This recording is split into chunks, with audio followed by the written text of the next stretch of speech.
Howdy, y'all. Well, we're going to start a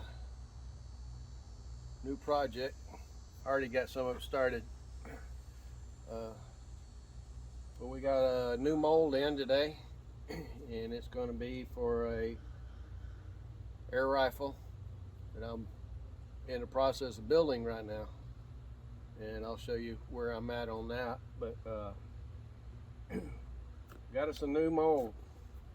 It's an NOE. It's 257-101 flat nose.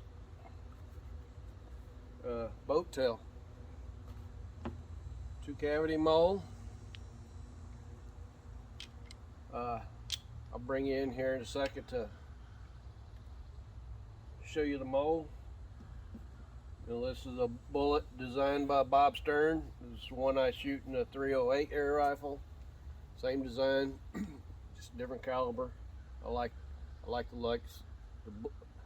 I like the looks of the bullets, and so far they've been flying pretty true to me for what I have on the 308. So we're going to try it in the 257. I've seen a couple videos of other guys shooting them. They're doing really good with them too. So, all right, while the mold and lead is warming up, I'll show you what I'm doing here. Now, this is strictly going to be a bench gun. It's going to be big and it's going to be heavy.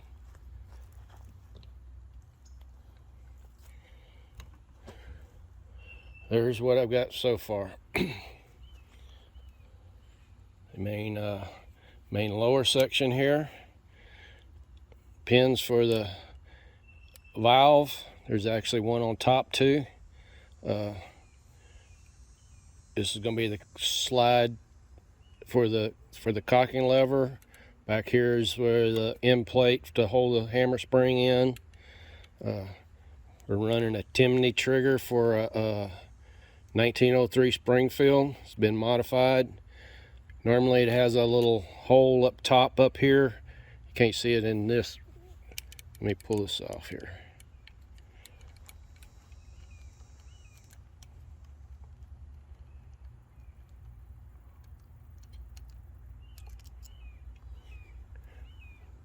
On 1903s they have a hole right here. It's a little hump right here with a hole in it. And you put a pin in it, and then there's usually a set screw right here, and that locks it in. Well, I machine that flat, machine the hole out for an 832 screw, and then put a second one in. And that's how I run them, the 1903 hammer spring or hammer triggers in here. They work very well for air guns. But there's the threads to attach the tube and the attach the barrel. They're actually the same threads. There's going to be a piece here. It'll be 5/8 diameter screwing in there, and then there's going to be a sleeve in here with O-rings in it that'll go over the barrel, and then when I close it down, it'll close it over the top of this side over here, seal the breech off. So that's what I'm working on. Here's the barrel.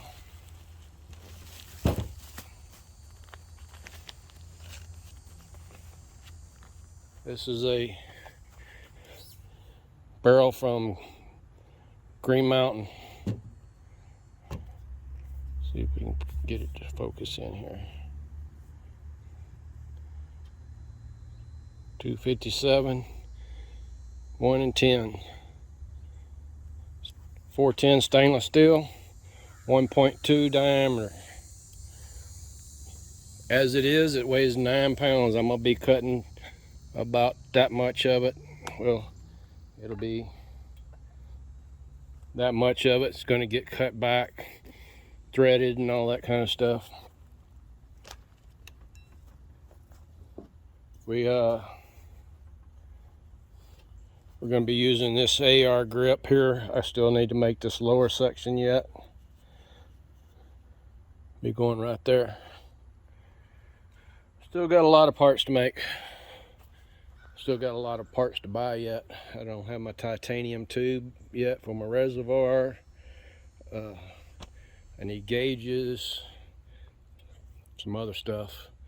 So it's going to be a long process.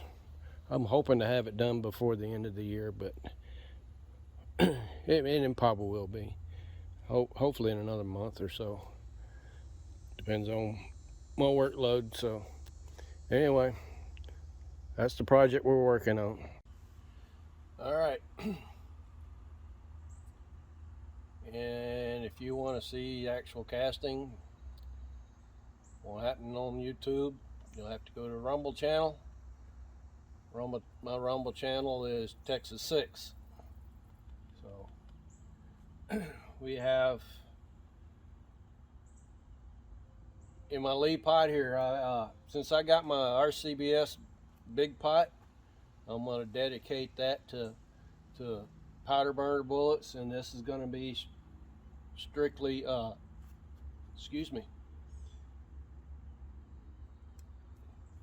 this is going to be strictly air gun and black powder. I normally run lead with 2% tin. What I've got in here right now is the last of a mix of stuff I've got. So once I finish off this pot, it'll be strictly lead and adding just a little bit of tin in it from that point on. So we'll hardness test these just to make sure they're soft. I don't have a problem shooting probably 10 Burnell through the air guns. I'd rather have 8, but 10 will work too. So, all right, they came out pretty good. I want to try to explain some of this bullet here.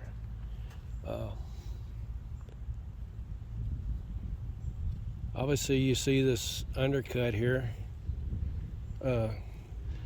That's about 247 right now, and basically, so it's a bore rider. It's actually a little smaller. I haven't measured the bore on that barrel yet, but it's supposed to be 250, 257. So anyway, this is the way this bullet's designed is this doesn't touch anything, or maybe just rides the bore. And then you got this end is at 257. That's how it cast. And then this end casted at about 260. So if I needed a thou oversize, 258, well then this won't size, and it'll stay as a bore diameter. That'll help center it up. And then obviously you got the bolt tail design on it. A little bit of a me-plat, not much. But they came out pretty good. Advertised as 101. And we got 101.3. So we got about 150 of them cast up. Let me move the camera here.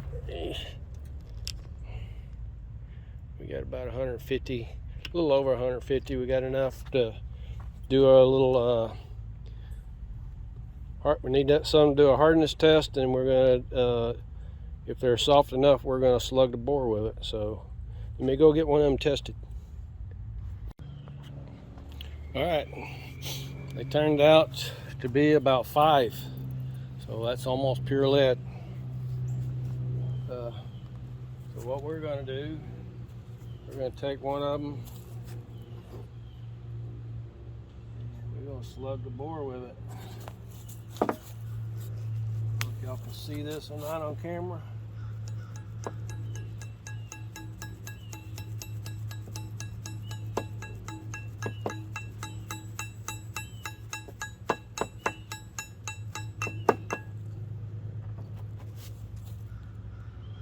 Brass punch. Get it on in there.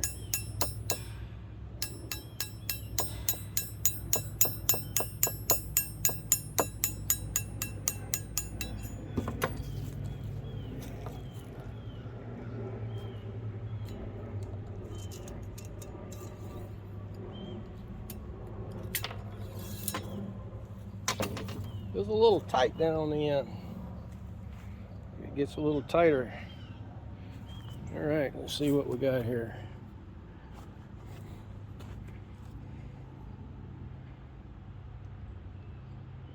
You notice the barely touched on the center section a little bit right there.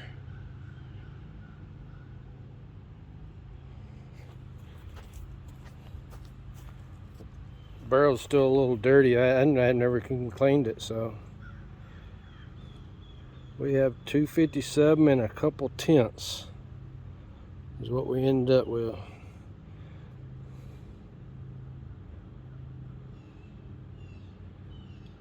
So, yep. So now we know when to make our sizing die to. Make it about 258, and we'll be good to go. Said I ended up with about 150 of them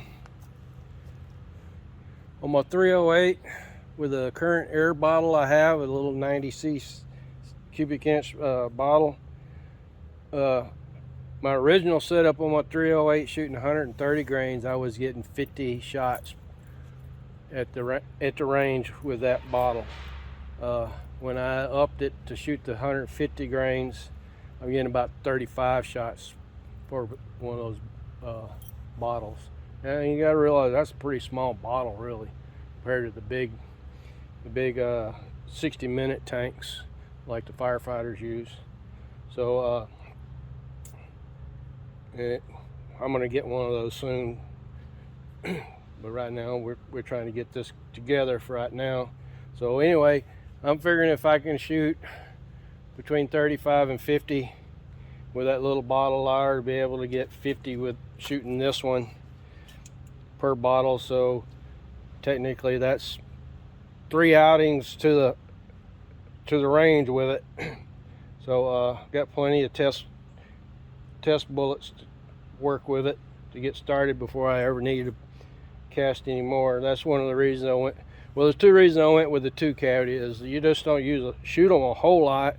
Plus, it was the last mold that NOE had in this caliber, this bullet, and well, we all know NOE don't always restock real quick. So I grabbed it while it was there before somebody else got it. So anyway, until the next time on the 257 Air. Thanks for watching.